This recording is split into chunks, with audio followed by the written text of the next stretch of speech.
Good. You are hearing me clearly? I am hearing you clearly. Fantastic. So you want to resume where we were? Yes, yes, resume. Nice. So I was talking about the fact that what disappointed me the most in relation to the response to these disasters Mhm. is that I really did not see a level of confidence being displayed in our regional response. And we should have had a very solid comprehensive regional response to what happened in Dominica, what happened in Barbuda, and I'm so happy that St. Kitts Nevis would have managed to escape most of the wrath of those two hurricanes in particular. But we really should have had a very comprehensive regional response coordinated at the regional level as one form of our functional cooperation at the level of CARICOM. And instead, what I saw was that people were hoping for some kind of bilateral assistance from individual countries across the region. They were relying on the goodwill of relatives living overseas to assist. They were even relying on international donations from international um, organizations and so on. When at the forefront of the mind of every Dominican, at the forefront of the mind of every Barbudan affected by those hurricanes should have been a CARICOM response. And that is what really put it into perspective for me because it tells me that we have a very long way to go in terms of making CARICOM a very effective and functional organization. That's Now, it. Go ahead. yeah, and I can tell you this, Selwyn, what has happened this year in the Caribbean region as a whole with these hurricanes is symptomatic of the changes in our climate. And it means, therefore, that if this is to become the so called new norm for us, then we really do have to engage in a different of development planning Mhm. for all of the countries across the region.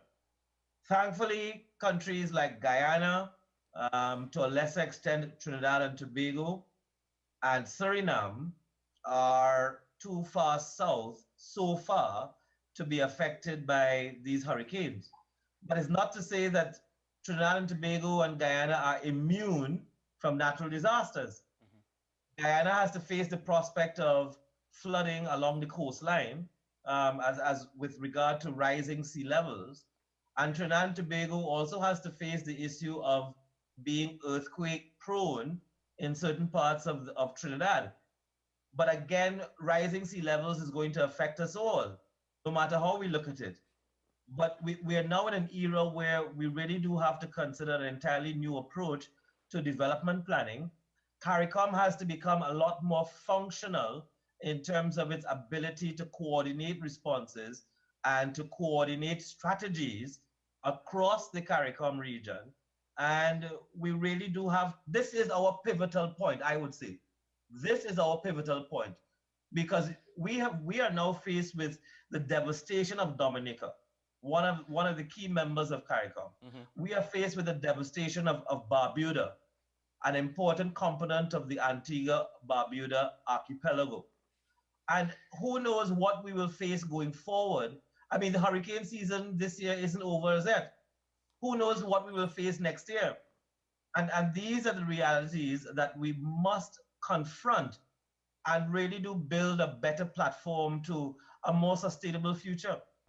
Mhm. What immediately came to mind that CARICOM as a body could do or could have done, or actually could do because they're still suffering from the devastation. What immediately came to No, no, mind? no. Understand my point. My point is that CARICOM should have been at the forefront. Mm.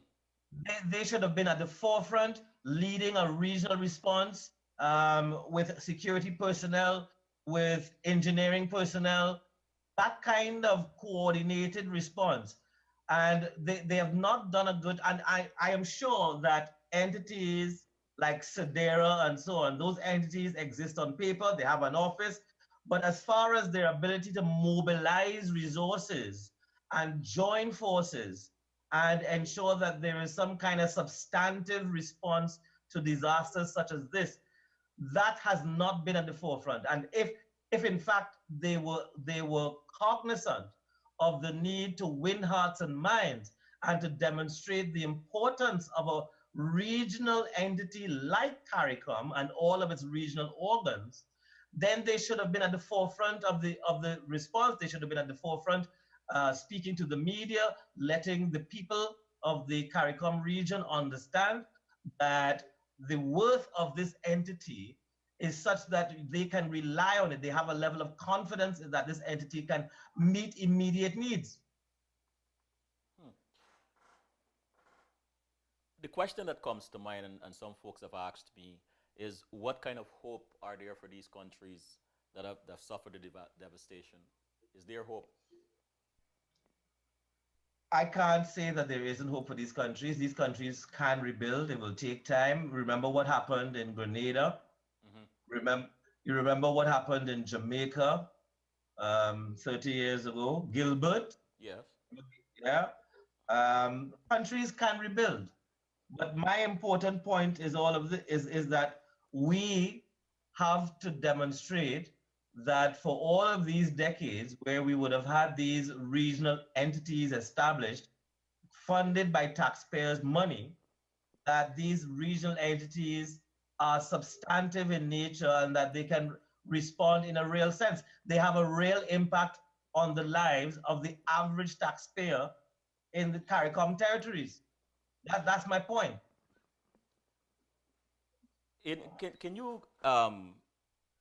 Can you give us an update of the current, and I mean this might be an unfair question, but I have you, um, economic situation in Trinidad, just to set the stage before we dive into this afternoon's focus of creating new Uh, economies for Caribbean and the region, for Guyana and the okay, Caribbean. let's talk about Trinidad and Tobago. Uh-huh. Let's talk about Trinidad and Tobago, and then we can talk about Guyana. Um, for the sake of the listeners, the broader listening public, Trinidad and Tobago is fundamentally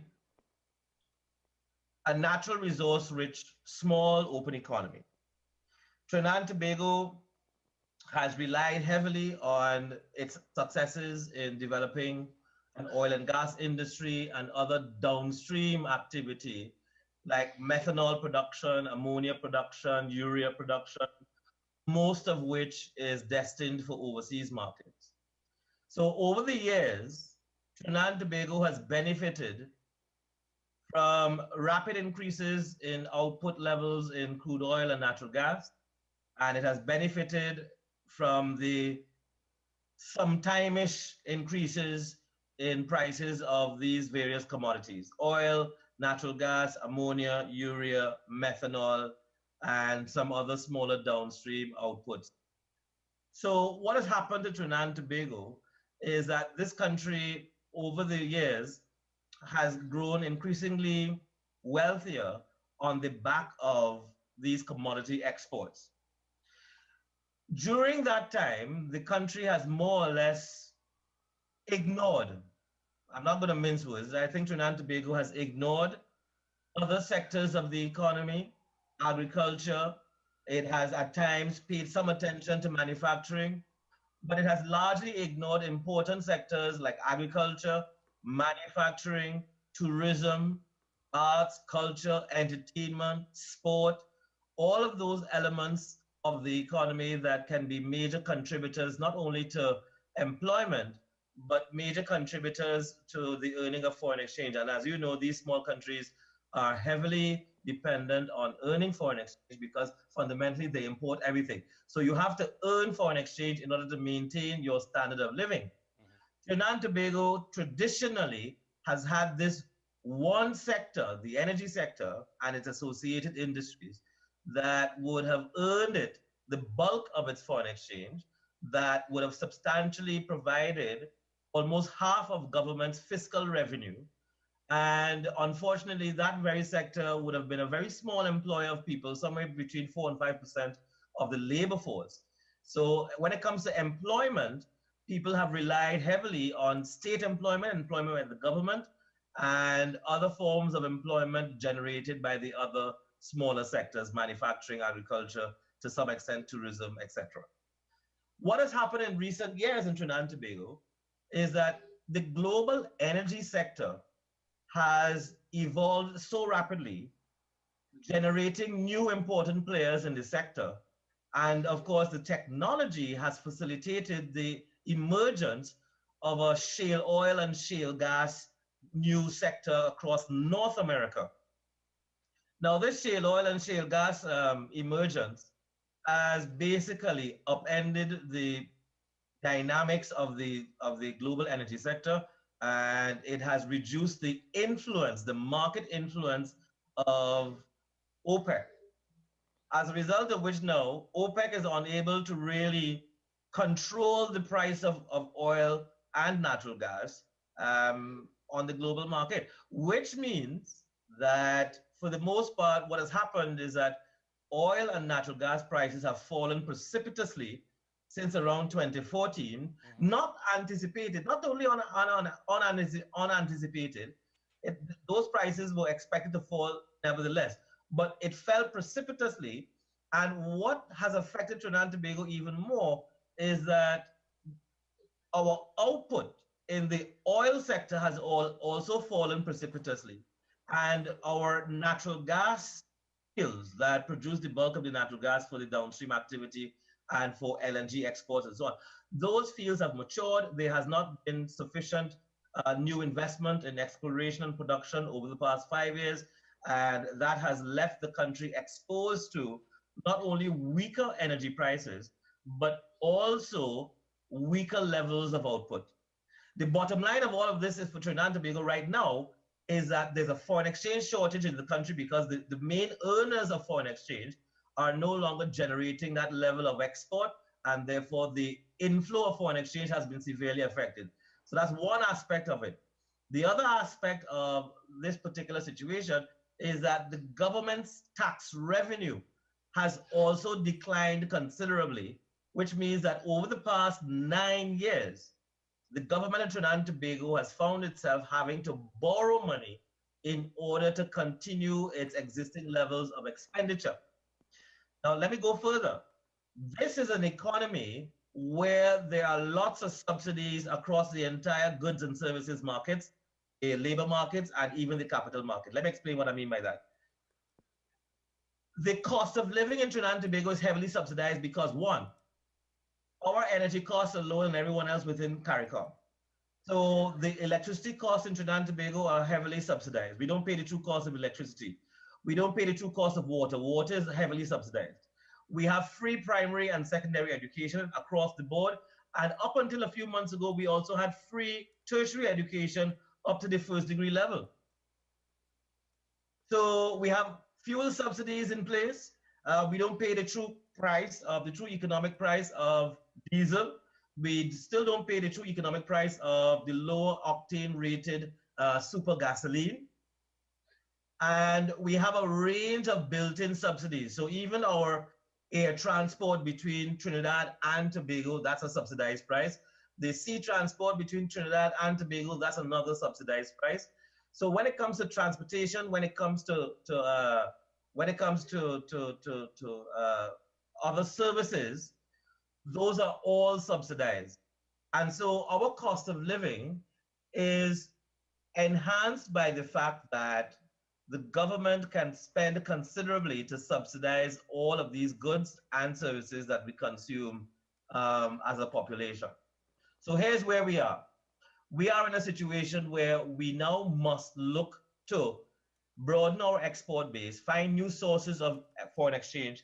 We also have to treat with the challenge of government revenue, and that relates to tax administration, that relates to finding new sectors that can generate income overseas, new export sectors, and so on. This is the kind of work that we are now faced with if we are to maintain our existing level or existing quality of living. But I can tell you this, tomorrow is the reading of the national budget for the fiscal year 2017-2018. And the general consensus is that the government has to engage in an austerity program if they are to stabilize the foreign exchange market, if they are to stabilize their level of borrowing and to adopt a sustainable debt profile, as a result of which we expect that there may be job cuts, there may be reductions in subsidies, there may be controls imposed on the foreign exchange market, and all of those strategies to stabilize the economy will have some negative impact on the quality of lives of Trinbagonians. So But that's where we are in Trinidad and Tobago right now. And we are hoping that some of the recent investments in exploration and production will yield some new sources of natural gas and crude oil, possibly, as a result of which we will have some level of mitigation of these declining output levels in this key sector. I don't think people are really anticipating any kind of genuine recovery, long-term recovery in the prices of these commodities. So this is where we are, Selwyn. We are in an austerity mode. a quick question about some of the strategies you outlaid. Are Trinidadians prepare for those kinds of changes in their lifestyle, the removal of certain subsidies and so on? Not at all. Mm. Generations have benefited from electricity subsidies, water subsidies, transport subsidies, health subsidies, education subsidies, and you're now going to come and tell people, well, these things need to be removed, these things need to be reduced, and you're going to have to adjust your quality of life to help the country go forward. I don't think the people of this country are prepared for that level of sacrifice. In the chat room, Carol asked, how can the region reboot the engines of growth to reduce poverty and boost prosperity? Well, I can tell her that question was answered decades ago. Mm. This region has seen some of the best development economists pass through. A lot of our regional institutions pass through our central banks. And those questions were answered. The politicians never took up the strategies.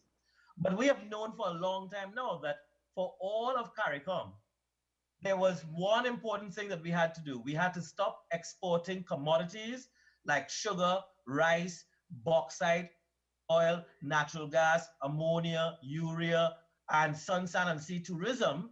And we were really supposed to engage in investing in higher valued activity. So instead of exporting bulk sugar, we should have been exporting refined sugar. We should have had a greater expanded rum industry, wine industry. So we would have been using the sugar and so on to generate other value-added products. We should never have been exporting bulk rice. We should have been packaging bulk rice. You know, Selwyn, we still import Uncle Ben's rice. Oh no. We should have been exporting the best quality rice in this world. We should have been competing quite effectively with all the major rice producers in Asia.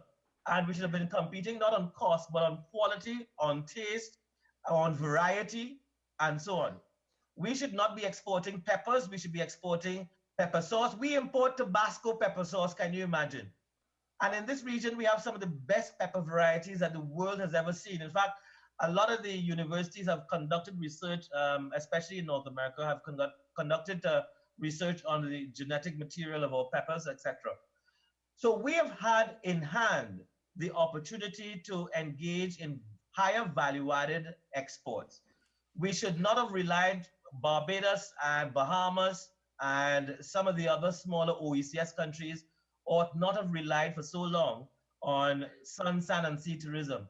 They should have been involved at a much higher level in ecotourism, in sports tourism, in culture tourism, and really diversify their tourism base while at the same time linking other industries to the demand created by tourism. So what do you think are some of the reasons the politicians, the leaders of these nations did not follow some of these proposals? Short-sightedness, Mm. short-sightedness, political expediency. I think our politicians sacrificed all of us and our generations on the altar of political expediency. Ethnic insecurity in Guyana, ethnic insecurities in Trinidad and Tobago, to a lesser extent in Suriname, has led to a type of politics that is short term, and short-sighted. And we have lacked the willingness to engage in long-term planning and to be consistent across administrations in adopting the right policies to generate a new platform of growth. But we can't. We are relying consistently on short-term measures to win votes, as a result of which we've ended up with economies that are still very vulnerable. And I describe them all as having a level of persistent vulnerability because of bad planning, bad decision making at the level of the executive. It brings me to a question. Guyana just recently had a change of government. There is oil on the horizon, lots of it, by recent reports and so on. Um, you're an economist. You live in Trinidad. Trinidad is an oil producing country. What before we get into creating new economies for Guyana and the Caribbean region, just answer this particular question. What are some of the things Guyana can learn from Trinidad? Guyana can learn a lot. Guyana can learn all the mistakes made by natural resource rich countries like Trinidad and Tobago. The whole question of Dutch disease, as it's commonly referred to in the literature. But the thing is, what happens when the oil revenues begin to pour in Mm-hmm. is that governments tend to use the shortcut approach to development and growth thereafter. And they use the rents that they earn from the energy sector to win votes, to provide make work jobs, to give to give the population every possible subsidy to win hearts and minds in the polling stations. What is so And the mm-hmm. what that does, it destroys the impetus, the motivation of people to continue to be creative, to work towards developing other sectors of the economy. It stymies the growth of agriculture. All of a sudden, now that people are richer, they import everything that they see on television. And because of that change in tastes and preferences for food and clothing and consumer electronics and technology and so on, they are now utilizing all these courier companies to import everything under the sun from North America, from Europe, from Japan. You will see if, in fact, they're able to generate first gas from the the platforms being developed off the coast of Guyana. And Exxon, I think they did estimate by 2020 they might be able to bring gas to the surface and begin the process of exporting and earning revenue and paying the government royalties and so on those exports. Once that money begins to flow in, the most important thing that the government of Guyana can do is utilize those inflows not for recurrent expenditure like paying higher salaries and higher wages and providing a range of new subsidies and so on and make work programs, but they would do well to utilize that inflow of energy revenue to expand the infrastructure of Guyana to enable the development of new industries.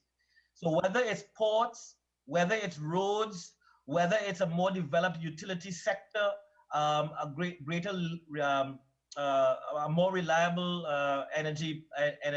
electricity system, a more reliable telecommunication system, to enhance the education sector, the health sector, but to do so in a way that you can export those services.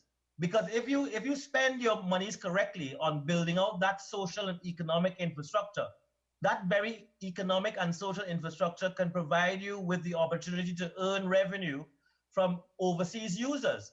So imagine that people can go to Guyana at Guyana's new high-tech hospitals, or go to Guyana to enjoy studying at the revitalized University of Guyana. All of those represent new sources of revenue, new sources of foreign exchange. So the government of Guyana would be well advised to avoid the typical Dutch disease suffered by these natural resource economies and use the windfall from the energy sector to expand its infrastructure to create a more robust enabling environment for the development of new industries in Guyana. Let me just read a few more things.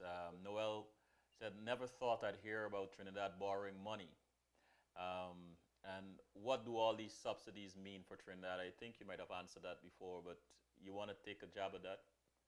And then, In terms of what does it mean? Oh, he never thought that he would hear Trinidad having to borrow money. yes. Well, never say never, my friend.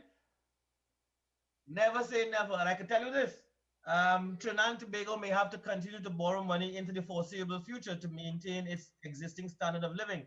Of course, there's a limit to that. And I think right now we are, in fact, approaching the first red light on the quantum of borrowing, as a result of which the government is going to have to look for ways to reduce their expenditure. So they can't continue to borrow to bridge the gap between the smaller revenue base and the high level of expenditure necessary to maintain the quality of life of the 1.4 million citizens in Trinidad and Tobago, which means that the Trinidad and Tobago government is going to be forced to identify savings in their fiscal accounts to reduce their expenditure. But the challenge that they face is that that has a very high political price attached to it. Hayden, let's take a quick break. Problem.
Okay, Brother Hayden. Um, Yeah, Selwyn, I am responding to during the break. Two of my good partners, Delano, Raphael, yes. and Carlton Jung, they're following on your Facebook Live. Oh, okay. And Carlton Jung, they're following I on wonder your why we Facebook. getting this. Hold on, I know you're getting a little feedback. Sorry, that was me on my phone, um, looking at your Facebook Live feed. All right. So let's go right into creating new economies um, for Guyana and the Caribbean region. But just now you Yeah, mentioned the state of the economy in Trinidad. I don't know if it's fair to ask you about that relative to Guyana, but take it away. yeah. Let's talk about Guyana. I think I gave a pretty good overview so far of what's happening in Trinidad and Tobago.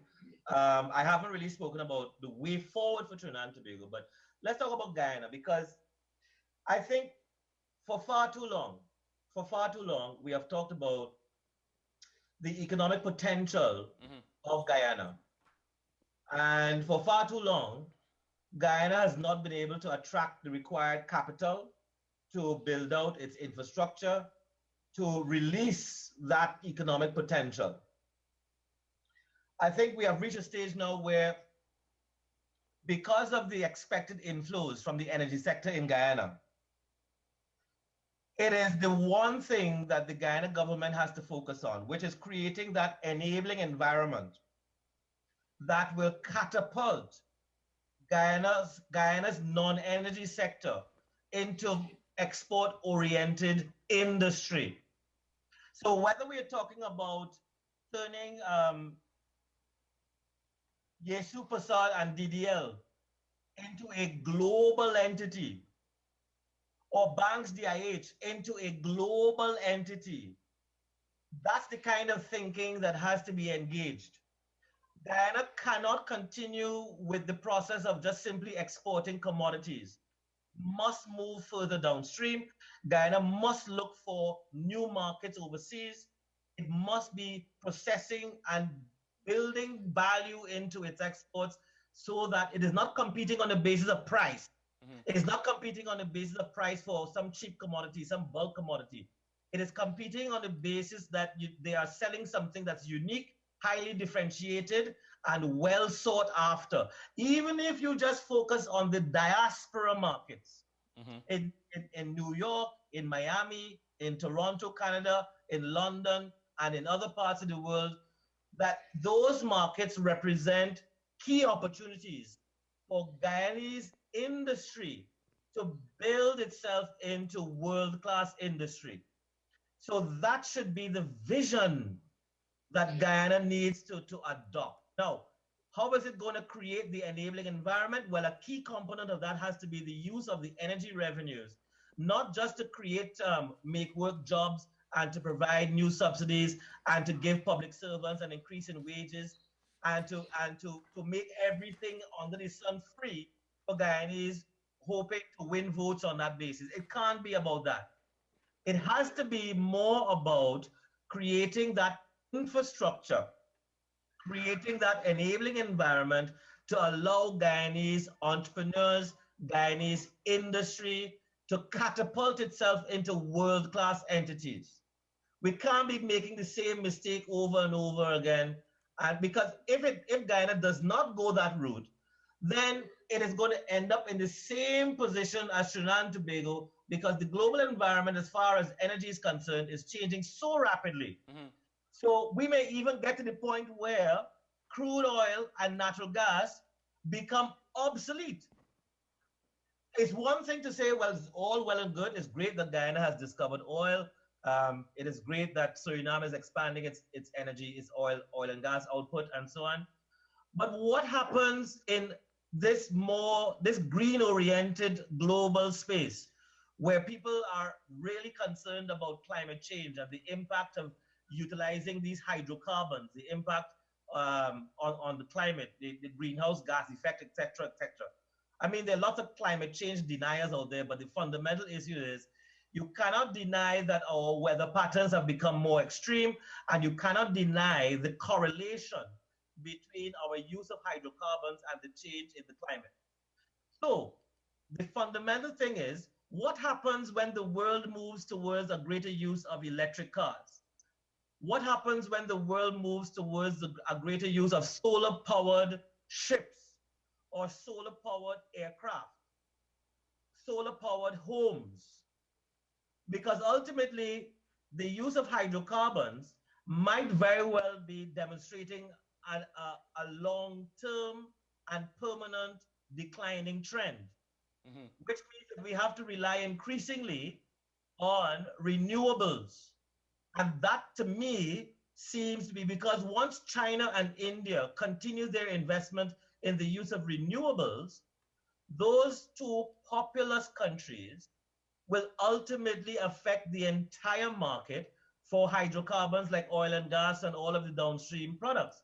So it therefore means that we may very well be entering an era where the bulk export of crude oil and natural gas, liquefied or not, that industry is fundamentally a sunset industry. It's a dead industry, which therefore means that Guyana, Trinidad and Tobago, Suriname, French Guyana, and even Barbados that continues to hope and pray to find oil and gas, that within this Caribbean grouping, we might be barking up the wrong tree as it is.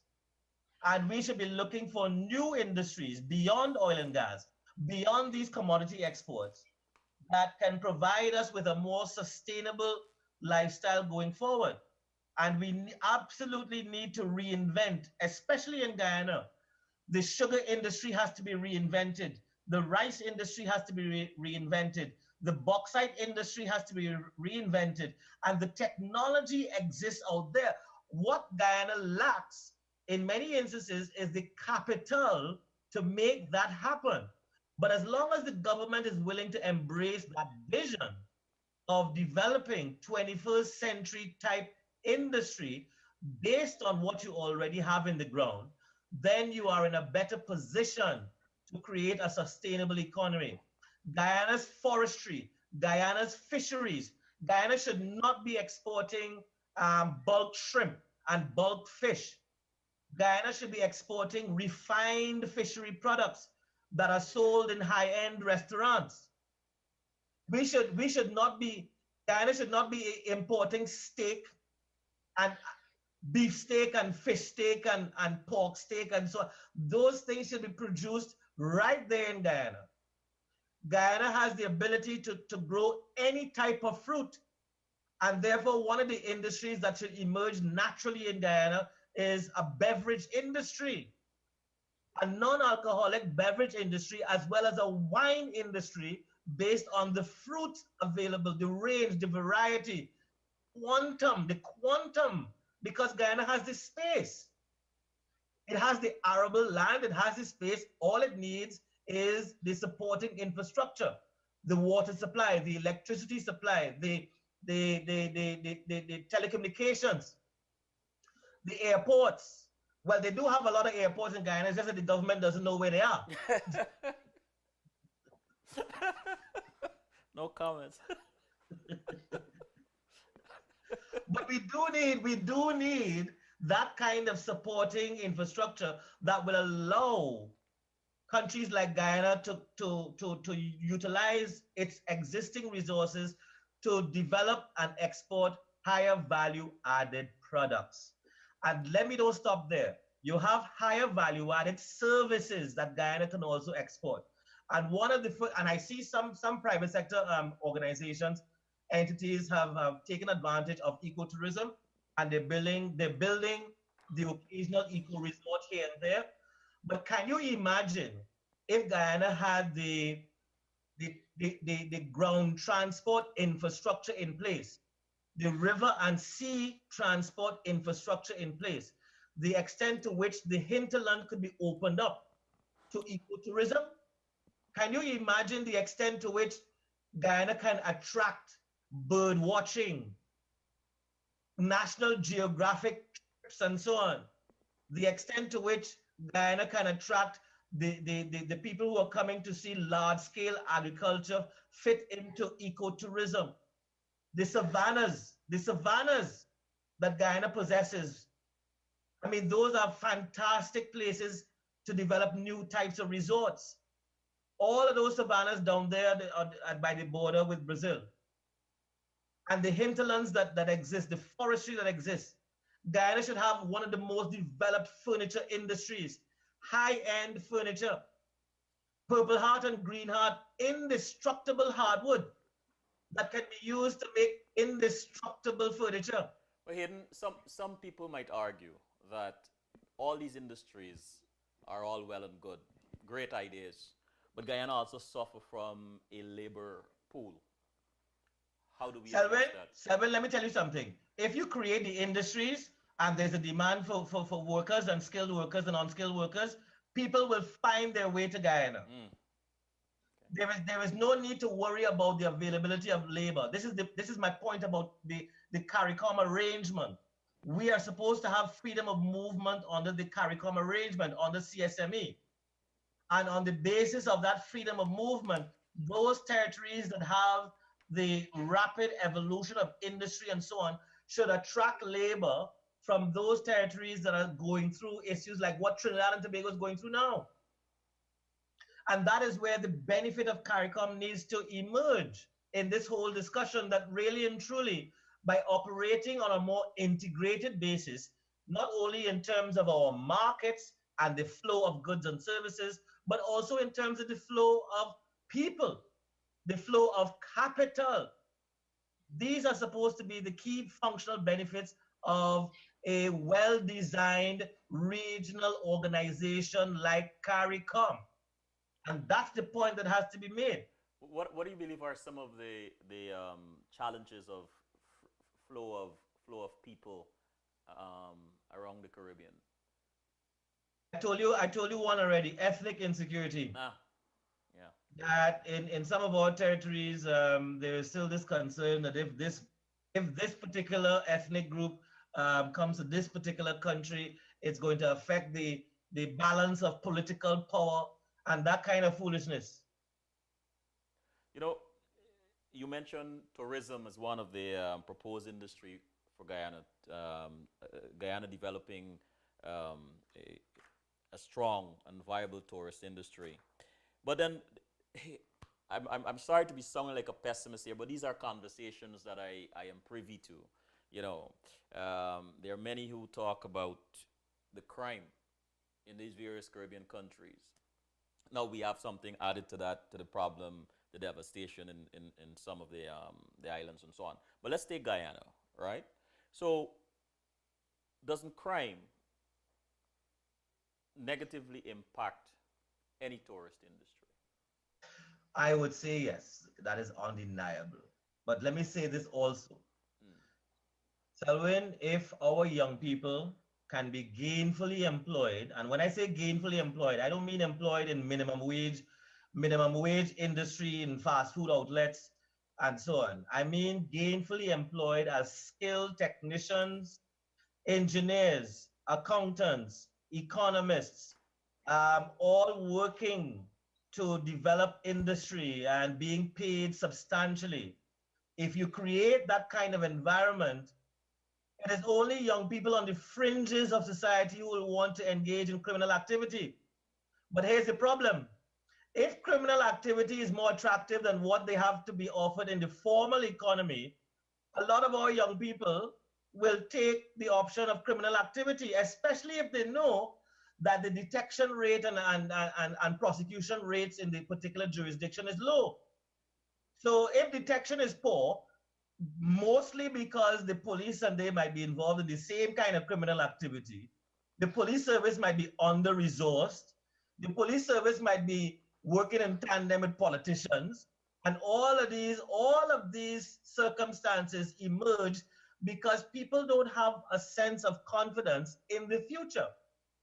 But if our young people are given the opportunity to be gainfully employed in their own homeland, I can bet Selwyn that everyone to a man will choose to be gainfully employed and to have a normal type of lifestyle. I So, mhm. so which comes first? Which comes first? Do we find a way to reduce crime and then we build the industry? No. We're going to have to build the industry, and that in and of itself is going to remove the attractiveness of criminal activity and limit the willingness of young people to engage in criminal activity. That also means, for that to work properly, it means that our judiciary must be functioning well. It must be independent. It must have the necessary resources, and it must be able to deliver on its mandate. The police service must be properly resourced, properly trained, properly deployed, and on that basis, they increase their detection rate. And so, any criminally minded person out there must know that they have a good chance of being caught within 24 hours of committing any crime. Good? So we need to put that in place Mhm. so that we can develop very well a society that has a high level of confidence in the future, a conscientious people, a patriotic society, and people feel that the society in which they live shows them as much love that they're showing to the society. I want to slip into this the chat room and the Facebook Live. So Richard Singh asked, can the concept of tax exemption be used currently regarding buffering the decrease of the subsidized programs by using tax exemption concept applying it to companies and taking a percentage of that tax to buffer subsidized programs? Okay. We have tried import substitution as a development policy. We have utilized fiscal incentives, tax exemptions, and so on to stimulate industry. Here's the problem. The problem is once you provide industry with particular incentives, the said politicians who would have done so now have to sit down and decide when is a good time to remove the tax exemptions. When is a good time to remove that stimulus? But the unfortunate thing is, because of our constitutional arrangements, a lot of the industries, a lot of the captains of industry that would have lobbied for those incentives are also financiers of the political parties. And so it is difficult now for the executive, led by the political leader, to remove these stimulants at a particular point in time. So they remain in place, and it just further distorts the industry. It further distorts the incentive to continue to export and so on. I suppose that if you provided tax exemptions, it would be for a specific period of time. So there will always be a sunset clause built into the legislation, so that firms will know upfront that, look, I only have 3 years to benefit from this tax exemption, and within those 3 years, I have to attain a critical mass, not only in terms of my market share at home, but also my market share in other markets overseas. And I can expect that in the 3rd year, this tax exemption will be removed, and I must now be able to stand on my own 2 feet and compete effectively globally. That's one. The other problem is this. Most of our Caribbean territories are now signatories to the WTO. And a lot of these so-called tax exemptions and incentives and modifications to the fiscal regime may be in contravention of the WTO rules, which is what happened with the banana industry in the OECS, which is what Guyana faced with their rice exports. You understand? Mm-hmm. And the removal of these quota programs, which is what happened to the sugar industry in Trinidad and Tobago and Guyana, the removal of these quota programs, the Lomé Convention, and the subsequent evolution of the Lomé Convention, the European arrangement, the partnership arrangement, and so on, all those multilateral trade arrangements have really not done us well in terms of providing the platform for us to go out and find new markets, providing the platform for us to engage in research and development in our own industries, and therefore produce the higher value added type output that we needed to produce. Guyana has one of the most powerful sugar industries. Look at the rice industry in Guyana. It should have been at the point where we are exporting a brand called Uncle Jerry. We import Uncle Ben. We could have been exporting Uncle Jerry to the rest of the world. You understand? Our rice, Guyana's rice, should have been being sold in high-end restaurants in London and New York and Toronto and so on. Agreed. All of the Chinese restaurants should be buying Guyana's rice.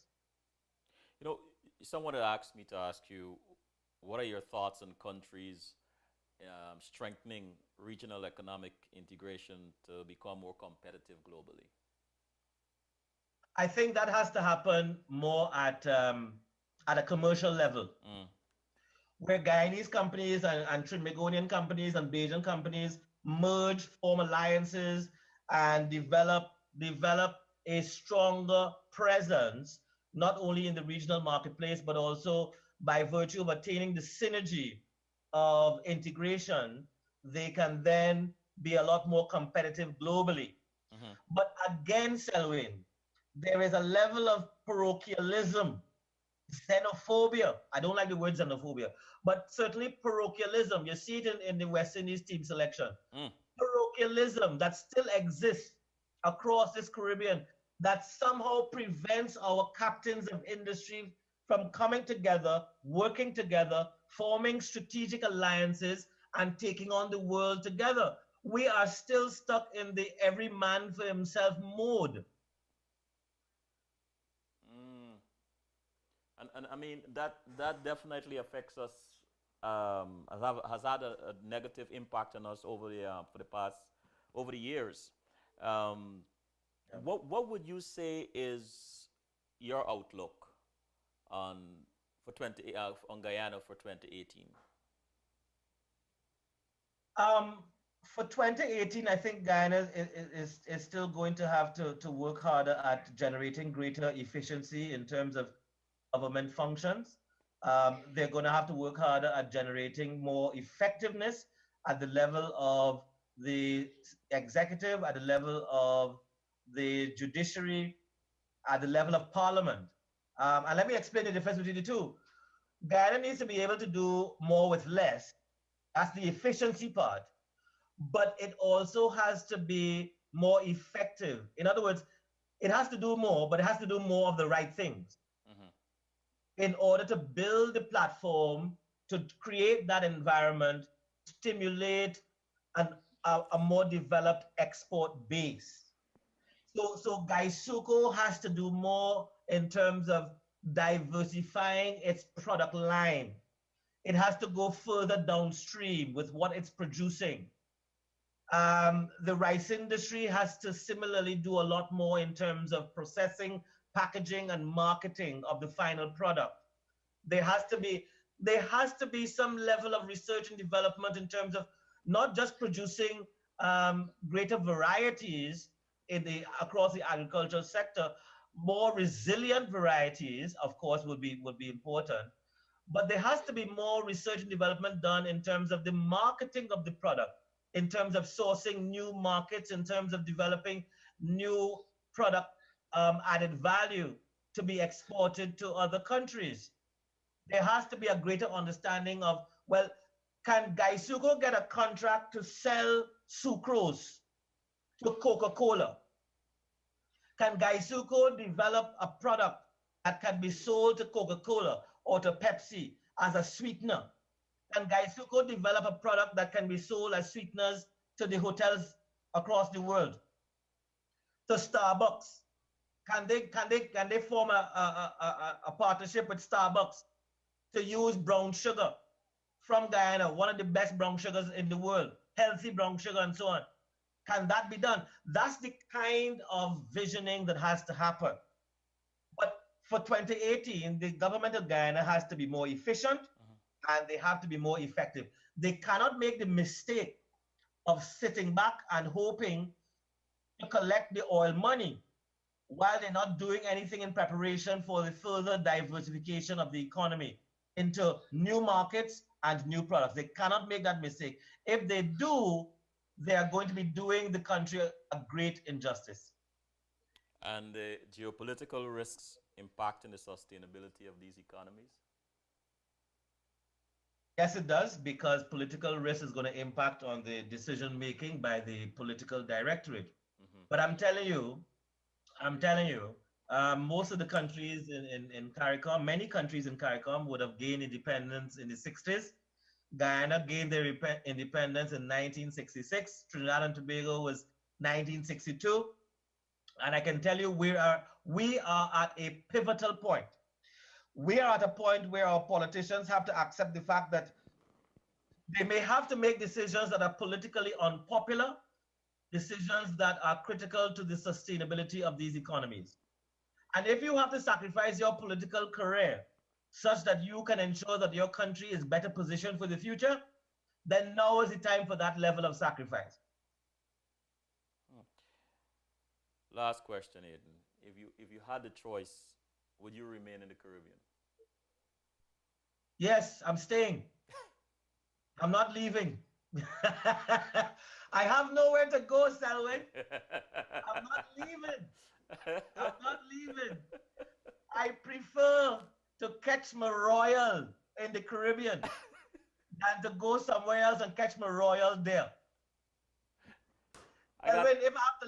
Selwyn, if I have to live on coconut water and pigeon peas, Oh shucks. I will do so. You live I, and I die. know You live I and know die. You live and die a Caribbean man, huh? I am telling you, I know this though. Um, my wife might complain, the children might complain, But I am very confident that at some point in time, the people of the Caribbean will get beyond their insecurities, Mm. and they will elect leaders who are great visionaries and who are great implementers. And we will go forward from there because I think we recognize at this stage we are not making the progress we ought to be making, and we seem to be stuck with the same old ideas. And I can tell you this much, Selwyn, if it gets to the point where I have to do it myself, then I will have to do it myself. I will back you, man. I will. Before you go in, Yeah, something just came to mind. yeah. The Minister of Telecommunication in Guyana, very innovative, very forward thinking, very progressive. Mhm. The Minister of Business, childhood friend of mine. If you had those two ears and you needed to tell them, needed to make a pitch for Guyana's economic transformation, or for, some of the strategies that you have mentioned or ideas, what would you say to two of them? The first thing they need to do is to develop a national strategic plan. A national strategic plan that has very specific timelines, very specific accountabilities, and identifies very specifically what will be done in the short term, medium term, and long term.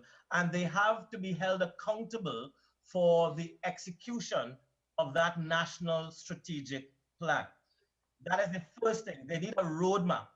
They need to engage in some level of foresighting where they anticipate the positioning of Guyanese industry in a particular way. They anticipate the development of that enabling environment in a particular way. So, whether it's health, education, transportation, telecommunications, that infrastructure, ports, highways, seaports, and airports, the further development of the ICT sector, etc. And so that enabling environment, that supporting infrastructure has to be a critical element in all of this. But they need to have a roadmap, accountabilities, and that has to be discussed with the people of Guyana in the most transparent way. And on that basis, let the people of Guyana judge them at the next election. And if the people of Guyana are not satisfied that on the basis of this national strategic plan that this team has made sufficient progress, they need to find somebody else to take the country forward. And that next group coming in must be held accountable in accordance with the same national strategic plan. So what Minister of Business and the other Minister of Of telecommunication. Telecommunications, what they need is a roadmap to the future. And you're an advocate of public private partnership, right? As long as the private sector element in the PPP is not benefiting from any undue subsidies, and that eventually the state can exit the arrangement and the private sector entity can continue to run with it.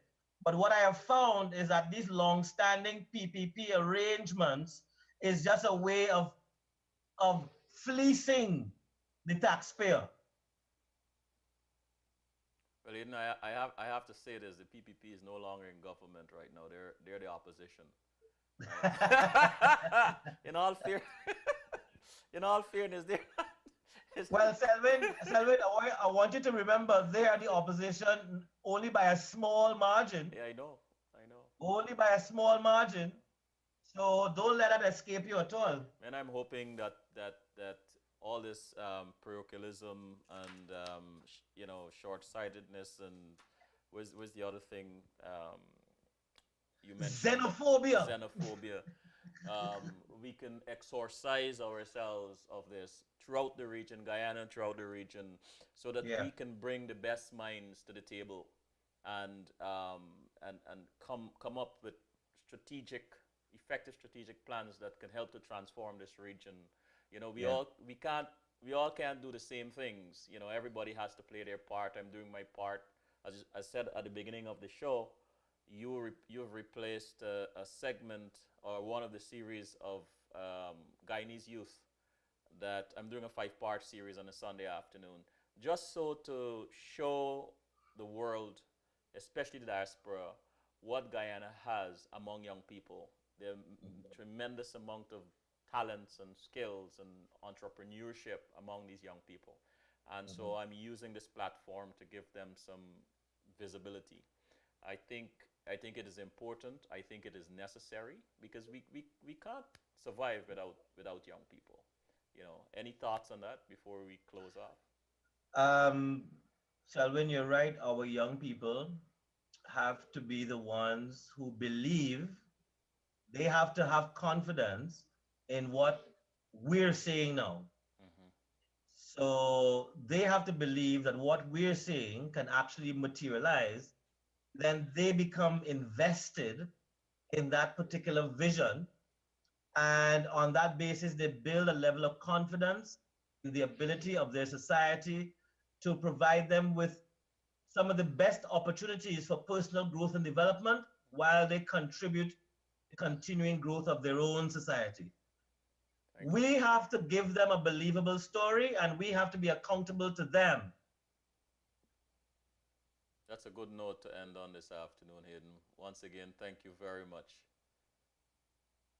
Thank you, Selvin, for inviting me. And to all the listeners, viewers, thank you for joining us. And I hope that we've said something that somehow changes your mind about the way forward and commits you to a different pathway, a better pathway. Thank you, everyone. And you're not leaving the Caribbean. And I'm not leaving. Good night. Take care, Selvin. All right, good night.